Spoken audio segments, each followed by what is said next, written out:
Beast is ratting up there. Release me!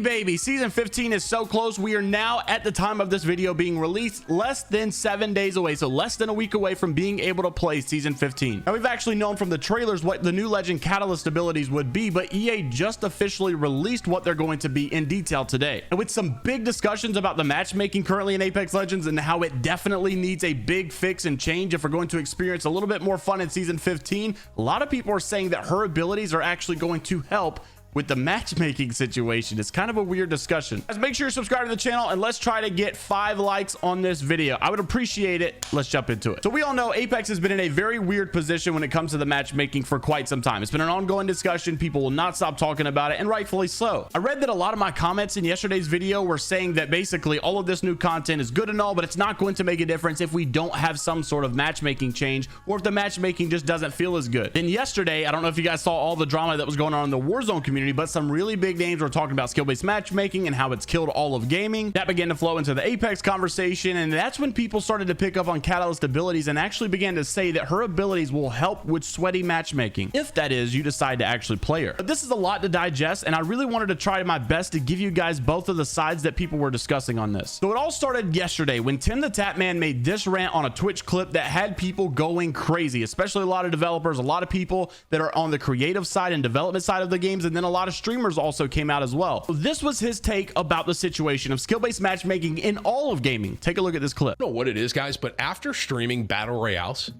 for majority of my career, I'll throw that in air quotes, that's what I really love streaming.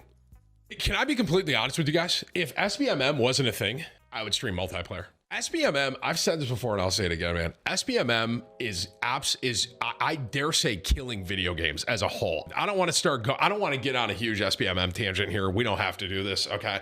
But it literally, I am playing against Giga Sweats with no rating, and then John comes in with, you know, his binky in his mouth, and John's like, wow, you're ass. You know what I'm saying? Because I'm playing against guys that have like a 1.5 or a 2 or a 3 KD, and John's playing against 0.02.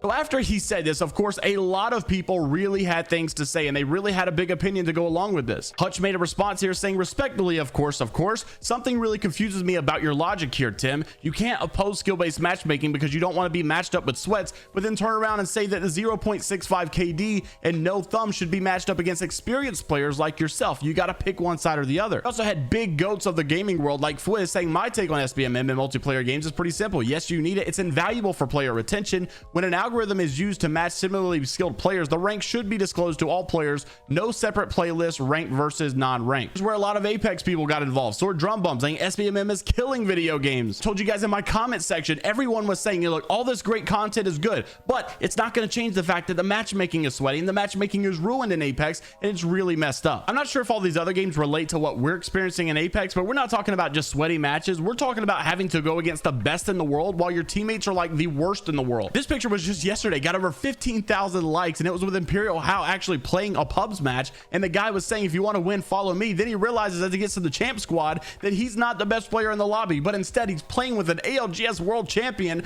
pro player Imperial How with all of these pred badges, all of these accolades, and this guy's got no badges on Wraith, got a standard Wraith banner frame. We're not just talking about I'm getting bad teammates or what. We're talking about literally getting the opposite side of the spectrum of the rank and going against the highest rank in the game. Like, it literally makes no sense how these matchmaking occurrences keep happening. Around the same time of all of this is when the Apex trailers began to come out and people started to really know for sure what Catalyst abilities are going to be. A lot of people were thinking that her abilities are actually going to help the matchmaking situation that we're currently in. It's extremely weird logic, but listen to this. So Catalyst abilities are going to be a passive, which is Barricade, a tactical, which is Piercing Spikes, and an ultimate, which is Dark Veil. This was released on the EA's website today, where you can actually know for sure what these are going to be. We know that the tactical is going to be this glob of thing you don't want to run through. The ultimate is going to be that really tall wall, and then we also know that the passive is going to be able to barricade the doors. You may have seen in the trailer where the two legends were trying to kick the door open, and you can't do it because of the barricade ability. So I saw that some people's logic under this trailer in the comment section was thinking that because the matches are so sweaty, you're going to be able to use this barricade ability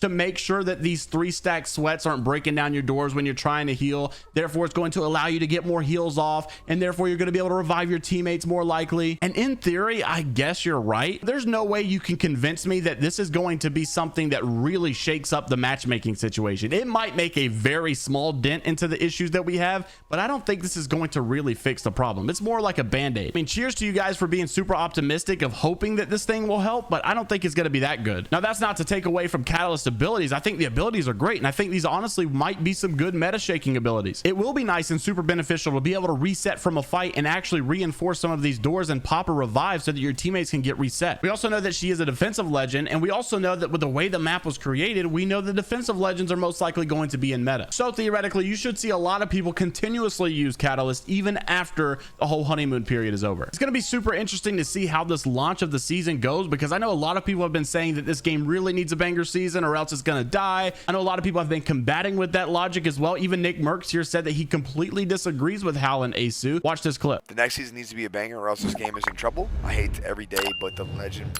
had a gas to change thoughts. Crush, I've been reading a lot of like Hal was crying on Twitter talking about Apex being doomed and I just don't agree with any of it. I don't agree with any of it. I think that Apex has consistently shown, as long as I've been here, that they're constantly trying to go in a good direction. They're making good changes by adding like control, adding the gun run or the other thing. All the new characters that they've added. The Storm Point being a brand new map, you know, for like a year now, and then now they're coming out with this new map. I mean, listen, games get stale. Things get stale, and you know, it's not always going to be 100% popping. But I don't know. I see a lot of really good things. Like when you compare them to who they're competing with, right? Like, bro, take a look at COD. Compare it to that. I mean, Warzone's been horrible for years to no avail. Horrible. And the future's not looking bright. I mean, you tell me what you want from Apex that they're not already doing. I mean, they're definitely trying, you know. Don't get Nick's hurt on Halo. Oh, Halo. I saw a little bit of the championship. And I saw them doing their thing, but I don't know, you know.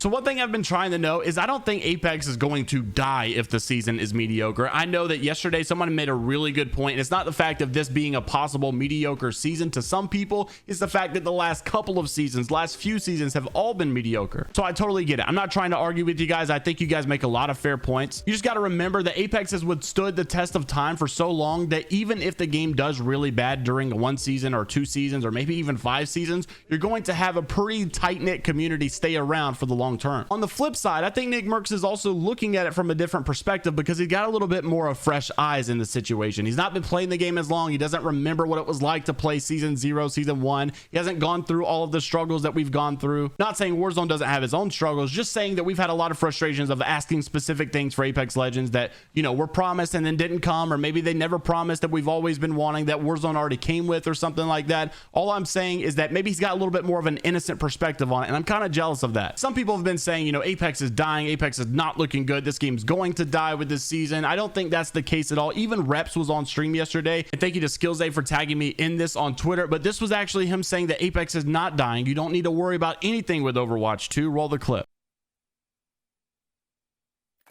The player base hasn't gone down that much.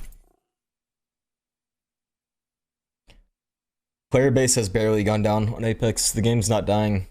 The viewers have gone down on Twitch because a lot of the other games are just popular right now.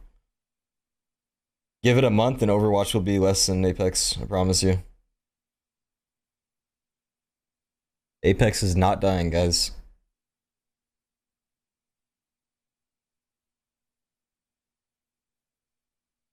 Overwatch is paying everybody to sponsor their stream or sponsor their game anyways. And they're doing drops. So just gotta wait. It's definitely an interesting conversation to have. Let me know what you guys think of the skill-based matchmaking in Apex down below, and also what you think of Catalyst abilities. I'll see you all in the next one. Take care of yourselves. This is Vibe or Die, only positivity, and later, Gators.